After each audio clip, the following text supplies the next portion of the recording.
আসসালামু আলাইকুম, আমি নাইম দক্ষিণ কোরিয়া থেকে সবাইকে স্বাগত জানাচ্ছি আমার ইউটিউব চ্যানেল নাইমিলিতে। যদি চ্যানেলটা ভালো লাগে তাহলে সাবস্ক্রাইব করে পাশে থাকা বেল আইকনটা ক্লিক করে রাখুন। আর যদি ভালো না লাগে তাহলে দেখতে থাকুন, দেখতে দেখতে ভালো লাগা ভালোবাসা হয়ে যাবে ইনশাআল্লাহ। দর্শক, সোশ্যাল মিডিয়া, ইউটিউব, ভাইবার, টুইটার, এই যে আমরা যেই জিনিসগুলোকে ইউজ করি বা ফেসবুকের মতন, এখানে প্রতিনিয়ত আমরা দুই ধরনের মানুষ হচ্ছে এটা ব্যবহারকারী। এক ধরনের মানুষ হচ্ছে আমরা যারা কন্টেন্ট ক্রিয়েট করি, মানে আপনি যে নাটক, শর্ট ফিল্ম বা যে কোনো কিছু দেখেন, আমি বা আমাদের মতন কেউ এটা ক্রিয়েট করে। কেউ নাটক বানায়, কেউ শর্ট ফিল্ম বানায়, আমরা কেউ খবর বানাই। আর আরেকটা শ্রেণী হচ্ছেন আপনি যারা দেখেন। এখন সোশ্যাল মিডিয়াতে বর্তমানে এমন একটা সিচুয়েশন হয়েছে যে কন্টেন্টের কোনো মানে আসলে কোয়ালিটি নাই, ক্লাস নাই, যে যার মতো করে কন্টেন্ট বানাচ্ছে, কিন্তু এইটার যে একটা সামাজিক প্রভাব সমাজের মধ্যে পড়ছে, আজকের ভিডিও জুড়ে তারই কিছু দৃশ্যচিত্র আমি আপনাদেরকে দেখাবো। যেহেতু আমি মাঝে মাঝে কিছু কাজ নিয়ে সমালোচনা করি, সেই কারণে অনেক কিছুর ভিডিও চিত্র আমি দেখাইতে পারি না। চ্যানেলের উপরে এমনি নানান জনে গুতাগুতি করেন, তো সেই কারণে আমি কিছু ছবির ফুটেজ আপনাদেরকে দেখাবো। আপনারা স্ক্রিনে একটা ছবি দেখছেন, কয়েকজন বাচ্চা বসে আছে। প্রথমে দেখলে মনে হবে যে স্কুল পড়ুয়া কোনো বাচ্চা। হ্যাঁ, স্কুল পড়ুয়া বাচ্চা, তবে এটা একটা শর্ট ফিল্মের কয়েকজন ক্যারেক্টার। এখানে যে ক্যারেক্টারগুলো দেখছেন, এর মাঝখানে কয়েকজন হচ্ছে নায়ক আর কয়েকজন হচ্ছে নায়িকা, আর আরো কিছু চরিত্র আপনাদেরকে আমি ধারাবাহিকভাবে দেখাবো। এই গল্পটা বেসিক্যালি বাংলা ছায়াছবি বা সিনেমার মতন একটা ছোট্ট শর্ট ফিল্ম করা হয়েছে, যেখানে ট্রাইঅ্যাঙ্গেল প্রেম সিরিজ বা বন্ধুর জন্য বন্ধুর যে স্যাক্রিফাইস, সেই বিষয়টাকে গল্পের মাধ্যমে তুলে আনা হয়েছে। যিনি কন্টেন্ট ক্রিয়েট করেছেন তিনি অবশ্যই অনেক সুন্দর গল্প লেখছেন, কিন্তু এইখানে এই গল্পের প্রয়োজনে যাদেরকে ব্যবহার করা হয়েছে, এই বাচ্চাগুলোর বয়স কত? আপনি ছবিতে যে বাচ্চাগুলোকে দেখছেন, বড় জোর 12 থেকে 14, বড় জোর ম্যাক্সিমাম। এই বাচ্চাগুলোকে দিয়ে যে দৃশ্যায়ন করা হয়েছে, 14 হবে কিনা আমার ধারণা যে 10 থেকে 12 হবে। এই বাচ্চাগুলোর মধ্যে গল্পের প্রয়োজনে কেউ নায়ক হয়েছে, কেউ নায়িকা হয়েছে। আপনি সেকেন্ড স্পটে যেই লোককে দেখতে পাচ্ছেন, তিনি হচ্ছেন এই গল্পের মূল ভূমিকায় আছেন ভিলেন। বাংলা ছবিতে যেটা আমরা মিশা সওদাগরকে দেখি, তিনি ওই ভূমিকা পালন করছেন। আর তার কাজ হচ্ছে, এই গল্পটার সারমর্ম হচ্ছে কি, যে এখানে একজন আরেকজনের ভালোবাসে, আবার আরেক বন্ধুও ঠিক একই জনের ভালোবাসে। আবার যিনি এই গল্পের নায়িকা, লাল টুকটুক পরি, যাকে আপনারা দেখছেন স্ক্রিনে, তিনি হচ্ছেন নায়িকা। তিনি ছেলেদের মন নিয়ে খেলাধুলা করেন, যেটা আমরা বাংলা ছবিতে বিভিন্ন সময় নায়ক নায়িকাদেরকে দেখি। তো এই মন নিয়ে খেলাধুলার এক পর্যায়ে বন্ধুর জন্য বন্ধু স্যাক্রিফাইস করছে, মাঝখানে ভিলেন চলে আসছে। ভিলেন আইসা নায়িকাকে একবার জোর করে তুলে নিয়ে যাচ্ছে, আবার নায়ক তার জন্য মাইর খাইছে, আপনারা দেখছেন যে কিভাবে ঘুষি দিচ্ছে। তারপরে সে আবার খাম্পার মধ্যে বাড়ি খাইয়া মাথা থেকে রক্ত বাড়িছে। গল্প সুন্দর, এটা দিয়ে যদি আপনার মানে প্রাপ্তবয়স্ক মানুষ দিয়ে করানো হইতো, সুন্দর একটা স্টোরি, আমার কাছে খারাপ লাগে না। বাট আমার যেখানে অ্যালার্জি হচ্ছে, সোশ্যাল মিডিয়া এই মুহূর্তে আমি যেমন ব্যবহার করি, আমার সন্তান ব্যবহার করে, আমার ছোট ছোট ভাই বোনেরা ব্যবহার করে, আমাদের কথাবার্তাগুলো ছোট্ট 4 বছরের বাচ্চা থেকে 80-90 বছরের বড় বয়স্ক মানুষ যারা আছেন তারা দেখেন। এখন এই যে বাচ্চাগুলোকে ক্যারেক্টার হিসেবে নেওয়া হচ্ছে, যারা নিচ্ছেন আর এগুলো যারা শেয়ার করতেছেন ফেসবুক, আমি দেখছি প্রায় 16,000 শেয়ার এটা হয়েছে। অনেকে লেখছে রোমান্টিক গল্প, রোমান্টিক ভালোবাসা। আরে ভাই, এগুলো ছোট বাচ্চা। এমনিই ঘুণে ধরা সমাজের মধ্যে বেভিচার, যৌনাচার, ধর্ষণ, এগুলো একটা পোকা আকার ধারণ করছে, একটা মহামারী, করোনার থেকে ভয়ঙ্কর। আর এর মাঝখানে এরকম বাচ্চা বাচ্চা ক্যারেক্টার গুলা হয় কি, আমাদের একটা টার্গেট থাকে। আপনি দেখেন, আমরা যখন ছোট বয়সে টেলিভিশন দেখতাম, আমাদের সিরিয়াল কি ছিল? সিন্দাবাদ, রোবোকপ, আলাউদ্দিন। বাচ্চা বয়সে বাচ্চাদের যে চরিত্রের সাথে গল্পগুলা বানানো হয়, সেগুলা বাচ্চাদেরকে আপনার অ্যাট্রাকশন করে। এখন ফেসবুক এই মুহূর্তে ছোট ছোট বাচ্চারাও চালায়। একটা স্কুল পড়ুয়া, 6, 7, 5, 4 বাচ্চা পড়ুয়া, সে যখন ফেসবুকের টাইম লাইনে সে এই ভিডিওটা দেখবে, সে এটারে খুব মনোযোগ দিয়ে দেখবে। সে শাকিব খানের কোনো ভিডিও এত মনোযোগ দিয়ে দেখবে না, এই ভিডিওটা সে যতটা মনোযোগ দিয়ে দেখবে। কেন? কারণ তার সমবয়সী যে ক্যারেক্টারগুলা এখানে ব্যবহার করা হয়েছে, তার ভিতরে হবে কি, এই ক্যারেক্টারগুলোকে দেখা সেও হয়তো স্কুলে কোনো মেয়ের প্রতি তার এতদিন একটা নজর ছিল, এই গল্পগুলো একটা ইফেক্ট ক্রিয়েট করে। সে হয়তো পরের দিন স্কুলে যাইয়া মেয়েটার একটা ফুল দিয়ে বসবে। এর মধ্যে ভিলেন যে ক্যারেক্টারটা, তার ভিতরে হয়তো এখানে ভিলেন সুলভ আচরণ করবে। এমন না যে এগুলো নতুন, কিন্তু আমি যেটা বুঝাতে চাচ্ছি, বয়সের একটা ব্যাপার আছে। আমার বয়সের মানুষ যখন একটা কাজ করে, আমার কাছে দেখতে এটাতে এক্সট্রা একটা সৌন্দর্য লাগে। আমি আগের দিনে রাজ্জাক কবুরের ছবি দেখে মজা পাই না, এই যুগের শাকিব খানের ছবি দেখে যতটা মজা পাই। কেন?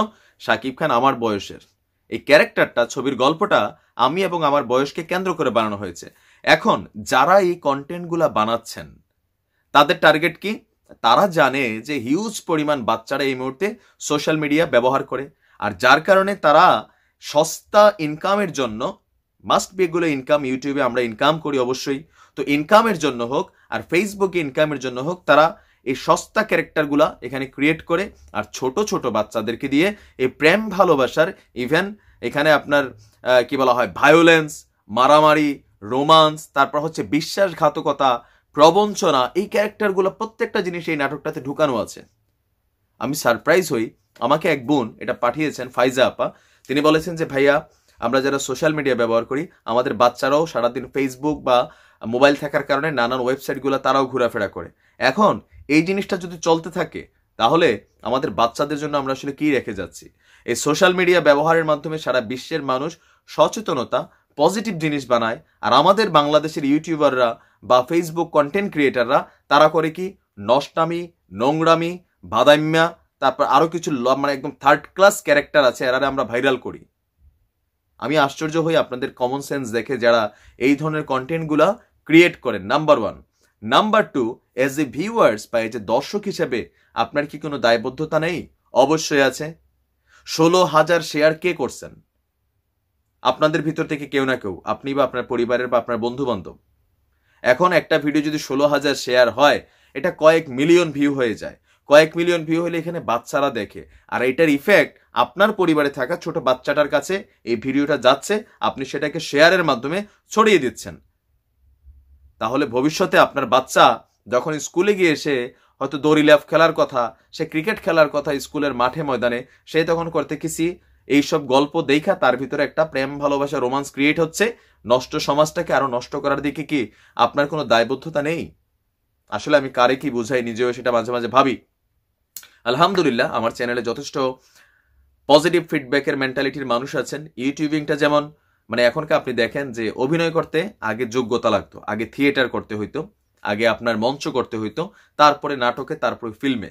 এখন ইউটিউব আর ফেসবুকের মাধ্যমে হয়েছে কি যে আপনার দেখা গেছে কোনো রকম ক্লাসিক্যাল যোগ্যতাই নাই। একজন শিল্পী, সে ক্লাসিক শিখতে হবে, সে হারমোনিয়াম শিখতে হবে, তার গানের স্বরলিপি শিখতে হবে। কিন্তু আপনি দেখেন ফেসবুক বা ইউটিউবের কারণে কোনো একজন একটু গলা ভালো আর গান গাইতে পারলেই হয়েছে সে রাতারাতি ভাইরাল। নাটক করতে এখন আর যোগ্যতার প্রয়োজন না। কোনো একটা ইউটিউব চ্যানেল যদি একটু বড় আকার ধারণ করে, সেইখানে তিনি তার নাটকের প্রয়োজনে, চ্যানেলের প্রয়োজনে সস্তা বিনোদন আপনার এখানে দেওয়া শুরু করছে। এগুলা তো কোনো পজিটিভ ফিডব্যাক নাই। একটা বয়সে যাবে, প্রেম করবে, আমার দাদাও জিজ্ঞা করছে, আমার বাপেও জিজ্ঞা করছে, আমিও করছি, আপনিও করবেন, আপনার বাচ্চারাও করবে। বাট এই মুহূর্তে আপনি যখন এই মোবাইল ফোনটা তার হাতে তুলে দিচ্ছেন, আর মোবাইল ফোন এমন না যে বাচ্চাদের হাত থেকে আপনি দূরে রাখতে পারতেছেন, বাচ্চারা দেখবেই। এখন এই জিনিসগুলোকে আসলে কিভাবে বন্ধ করা যায়? অবশ্যই বন্ধ করা যায়।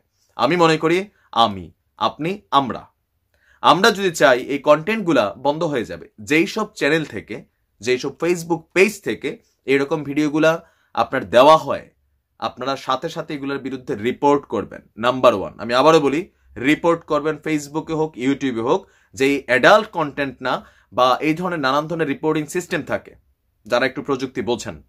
নাম্বার 2, আপনারা এগুলাকে শেয়ার করা থেকে একদম বিরত থাকেন। নাম্বার 3, এইরকম চ্যানেলগুলা বা এরকম যে পেজগুলো আছে ওদেরকে আনসাবস্ক্রাইব বা পেজগুলোকে আনলাইক করুন। এটা আপনার প্রয়োজনে, কারণ এই সমাজে আমার সন্তান যেমন বড় হচ্ছে, আপনার সন্তানও কিন্তু ঠিক বড় হচ্ছে। যখন ভবিষ্যৎটা নেগেটিভ আসবে, হয়তো আপনার একটা 5-এ পড়ুয়া মেয়ে সেই সব সস্তা গল্প নাটক দেখা হয়তো ক্লাস 6-এর একটা ছেলের সাথে ভাইগা যাবে বা ধর্ষিত হয়ে যাবে, অল্প বয়সে যৌনাচার বেবিচারে লিপ্ত হয়ে যাবে। তখন সমাজের যে কঠিন পরিস্থিতি ধারণ করবে, আপনি একজন পিতা হিসেবে, ভাই হিসেবে দায়বদ্ধতা আপনার কাছে চলে আসবে। আপনি ভাবেন যে অন্যের বাচ্চারা করে, আমার কি? আর সরকারের প্রতি আমার একটা দৃষ্টি আকর্ষণ, আইসিটি আইনে অপ্রাপ্ত বাচ্চাদেরকে দিয়ে এই ধরনের অ্যাডাল্ট কন্টেন্ট যদি বানানো হয়, তাদের বিরুদ্ধে আইনগত ব্যবস্থা, জেল, জরিমানা যতটুকু করা দরকার সেটার ব্যাপারে আমরা প্রতিবাদ করব। আমাদেরকে সবাইকে এক হইতে হবে। নষ্টামির বিরুদ্ধে আপনার যদি প্রতিবাদী কণ্ঠ না জেগে ওঠে আর অ্যাক্টিভিটি না থাকে, এই সমাজকে চেঞ্জ করার জন্য কেউ আসবে না। আমরা একটা পাওয়ার, সেই পাওয়ারের জায়গা থেকে এই জিনিসগুলোকে ইনশাআল্লাহ সবাই মিলে প্রতিহত করব, প্রতিরোধ করব। আমি ভাবি আমার চ্যানেলের যারা আছেন এই পরিবারের সদস্য সবাই সচেতন। হইতে পারে আমরা দুষ্টামি করি, কিন্তু আমাদের পরিবারের ব্যাপারে আমরা খুবই সচেতন। সো আমরা সবাই এই ধরনের চ্যানেলগুলোকে আনসাবস্ক্রাইব, পেজগুলোকে আনলাইক প্লাস রিপোর্ট প্লাস এগুলো ভিউ করা থেকে বিরত। আর নির্ধারিত থানায় আশেপাশে যেখানে যারা এই চ্যানেলগুলোর মালিক যারা চিনেন তাদের বিরুদ্ধে স্থানীয় থানায় আইসিটি আইনে মামলা করবেন, এটা জরুরি। ভালো থাকুন, সুস্থ থাকুন। অন্যায়, অবিচার, বেভিচার, যৌনাচার বা অপ্রাপ্ত বয়স্কদের দিয়ে এই ধরনের কাজকর্ম করানো থেকে বিরত থাকুন। আসসালামু আলাইকুম রহমতুল্লাহ বরকাতুহু।